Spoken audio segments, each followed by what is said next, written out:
ढोल ताशे वाजणं सुरू आहे, तुम्हाला पण दाखवते चला.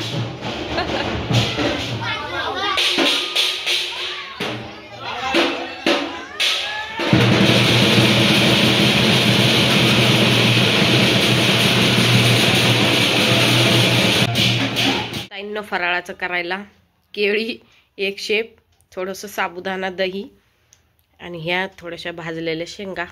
तर या सगळ्यांनी फराळ करायला. आरुबाई आल्या आत्ता उठून तिकडून. आणि इथं मी मंगल पांडेची पेंटिंग ट्राय केली. प्राचीचं प्रोजेक्ट आहे म्हणे, काढून दे म्हणत होती. बरी आली आहे ना ताईंनो? हे पहा माझा वर्ग 7वीतला फोटो आहे. मी आहे ना, मला एक पावती सापडू लागले, माझ्यातच फोटो दिसले मला. आणि हा 12th मध्ये असतानाच आहे. आणि हा माझ्या श्रुतू बाळाचा आहे. श्रुतू बाळ गबू गबू होतं लहानपणी. आता तिघींमध्ये बघा जास्त डिफरन्स नाहीये. आता हा आरूचा आहे, हे बघा. आणि हा माझ्या प्राच बाळाचा आहे. प्राच्या बाळाची तब्येत दोघींपेक्षा जास्त होती. बर बर आरूचं चाललं मी. हे बघा तिघींचे चेहरे सिमिलरच आहे ना. माझं आरूनी घेतला माझा फोटो दिन मम्मी. प्राची बघ किती गबू गबू आहे. ही 1 महिन्याची कोणी म्हणन का? तिच्या पप्पाने ड्रेस आणला होता तिला पहिला, घातला होता. आणि हे एक श्रुतीचा आहे. छान निघलेला आहे ना हा पण. श्रुतीचे फोटो खूप छान निघले. ए थांब ना आरू, दाखवून दे ना. हाव ना, थांब ना. दीदीच्या दोघी संक्रांतीच्या दिवशी तयार झालता का? अरे येईल की बरं श्रुती जास्त हे काहीच बोलून नाही द्यावं लागलं. एवा संक्रांतीच्या दिवशीचा छान आहे ना हा पण. आणि हे फोटो या फोटोला चिटकला होता हिचा, प्राचीचा लहानपणीचा. हे बाई याला थोडंसं लागलं इथं, तरी असं ओला असं ना तर त्याची प्रिंट निघली थोडी थोडी. आणि माझा एकच आहे का? हे बघा कॉलेज टाइमचा फोटो बघा. का राहतं यार माणूस आधी खरं. Look at my beauty. हा खूप जुना फोटो आहे. भारी आहे ना. हा एक रक्षाबंधनला. हा पण मला वाटतं हा 11वीत असतानाच आहे. हा 11वी 12वीतच. छान निघला ना हा रेड ड्रेस आणि गोल्डन ओढणी. माझा खूप फेवरेट ड्रेस होता. आणि ही पण आमची आरूबाई. छान आहे ना. एवढेच फोटो आहे आमच्याकडे पाहण्यासाठी म्हणून. आईकडे भरपूर आहे माझे जुने फोटो, पण त्यांनी ठेवलेले त्यांच्या अल्बम मध्ये. आमच्याकडे तर अल्बम पण नाही. आणू आता डीमार्ट मध्ये गेल्यावर आम्ही एक अल्बम. हे बघा आरूचा किती छान आहे ना.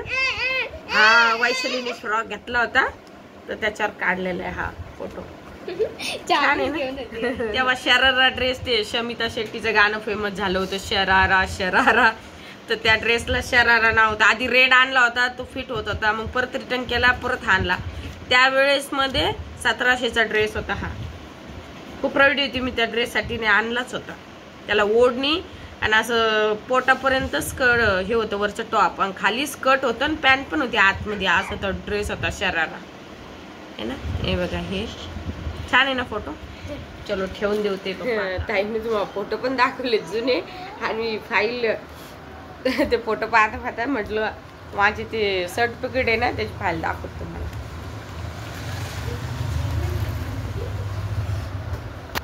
हा पण एक टीनेज मधला फोटो आहे. 12वीत असतानाच आहे हा पण. हा हार आहे ना मला खूप आवडायचा. त्यावेळेला 200 का 300 रुपयामध्ये सेलमध्ये घेतला होता मी. खूप छान त्याला असे स्टोन होते आणि व्हाईट असा हा होता. मस्त वाटत होता मला ते. मी खूप घालायचे. आणि इथं मी यासाठी टाकला माझा फोटो, म्हटलं कळाव दी माझी फाईल आहे म्हणून पूर्ण सर्टिफिकेटची. बघा MSCITचं आहे. 76 मार्क पडलेले. तर याचं जे इन्स्टिट्यूटमधून सर्टिफिकेट देते ना ते कुठं हरलं काय माहिती. याच्यावर ते दुसरं निघतं, पण मला काही कामच पडलं नाही. मी परत काढलं पण नाही. लागली पण झेरॉक्स तर याचीच देऊन टाकते. आणि हे मराठी हिंदी हे मला वाटतं 10वीचे पर्सेंटेजून समजन म्हणा. 58.76. आमच्या वेळेला खूप टफ राहायचं. 100 मार्काचं लेखी राहायचं. मराठीमध्ये मी इतकी ट्रेन होते ना, पण ते काय झालं काय माहिती, पूर्ण कमी पडले त्यावेळेस मला. नाही तर मराठीचं माझं पूर्ण लर्न झालेलं होतं. विज्ञानमध्ये पण चांगले पडले. विज्ञानमध्ये पण मी बरीचशी चांगली होते. हे सामाजिक शास्त्रमध्ये पण चांगले पडले. विज्ञान आणि मराठी फेवरेट होतं माझं. चलो, हे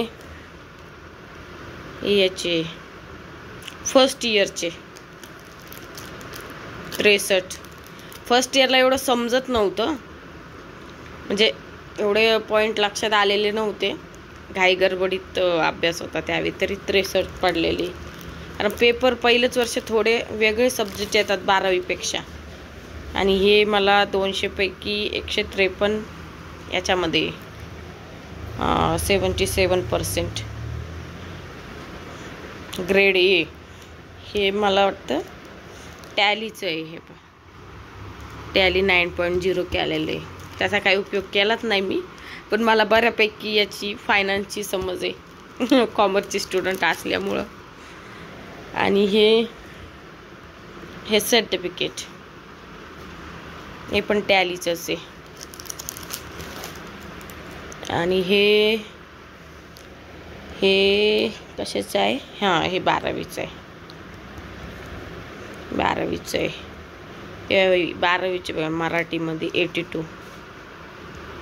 मराठी माझं, मी म्हणते काय, मला एक शब्द न शब्द व्याकरणाचं एक पूर्ण, म्हणजे 8वी 9वी 10वी पूर्ण शब्द न शब्द व्याकरणचे याचे लर्न होते.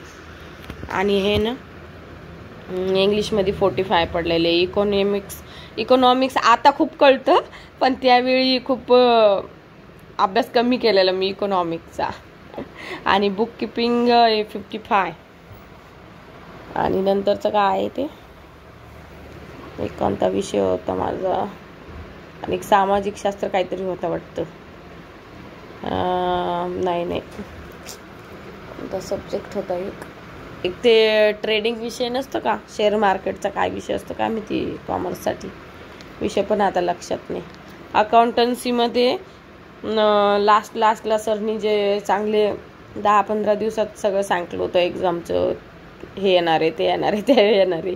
त्यावेळी तरी 55 पडले, नाही तर कमीच पडले असते. याच्यात 54% पडलेले. 12वीला एवढी सिरियस नव्हती मी अभ्यासात, काय कुणाच ठाऊक, म्हणजे ते कॉन्सेप्टच लक्षात यायचं नाही. जायचो असं पिरियड पण व्हायचे, पण ते व्यवस्थित असं म्हणजे कोणतं आहे ना कॉन्सेप्ट क्लिअर व्हायची नाही. त्यांना विचारायला जावं ना तर ते कॉलेजचे एवढं सांगत नव्हते व्यवस्थित. पूर्ण ट्युशनवर अवलंबून राहावं लागायचं. आणि ट्युशन कसं असतं, खूप जास्त गर्दी असते. तरी आमचे जे मानधना सर होते ते खूप छान अकाउंट शिकवत होते, पण मीच त्यावेळेला थोडं कमी लक्ष दिलेलं. आणि हे माझं आशा वर्करचं सर्टिफिकेट आहे, ओरिजिनलवालं. आणि हे पण माझं 58% म्हणलं तर हे प्रगती भेटून नंतर एक देतं बघा आपल्याला काहीतरी, तर ते आणलेलं इथे जाऊन. आणि हे 57.71. हे सेकंड सेमिस्टरला आहे ना, इतका इंटरेस्ट, म्हणजे विषय कळत गेले तसा इंटरेस्ट वाढा अभ्यास करण्याचा. तर यात मला बऱ्यापैकी चांगले पडले होते, 67.71 पडले होते. आणि असं वाटू लागलं आता सेकंड इयर पण करा, फायनल पण कंप्लीट करूनच घ्यावा. पण पप्पांनी त्यांनी ठरवलेलं होतं आणि पप्पा ते काही ऐकत नव्हते. सहसा मुलींचं कोणी लग्नाच्या बाबतीत ऐकतच नाही. राहिलं यार माझं शिक्षण अधुरंच राहिलं. मला अजून पण त्याचं रिग्रेट आहे, पण काय आपण दोष नाही देऊ शकत कोणाला. हे माझं लिव्हिंग सर्टिफिकेट आहे 11वीचं. हे शाळेचं, आमची डगलस गर्ल्स शाळा. आणि हे माझं पार्लरचं सर्टिफिकेट, नाव टाकलं नाही मी. पार्लरचं शिकली होती तिथं. ते सर आहे ना, त्यांनी म्हणजे इतके एक्सपर्ट होते ते की चालता चालता ते हेअर कट करत होते. त्यांची साईन ही रवींद्र सर होते ते, त्यांची साईन आहे ही. आणि त्यांनी क्वेश्चन पण विचारले होते त्यावेळेला की किती हे राहतात म्हणून, तर काय मी उत्तर पण सांगितलं होतं त्यांना. इम्प्रेस झालते ते. हे बघा, हे शिवा प्रोफेशनल अकॅडमी, हे शिवा सर होते. तर यांच्या सेमिनारसाठी 700 रुपये काहीतरी फी होती त्यावेळेस. तर त्या सेमिनारसाठी पण मी गेले होते. इथं पण मी नाव टाकलं नाही. अमरावतीची होते ते. हे बघा, मी Shiva Khaparkar, international hair artist Mumbai, ही त्यांची सिग्नेचर आहे.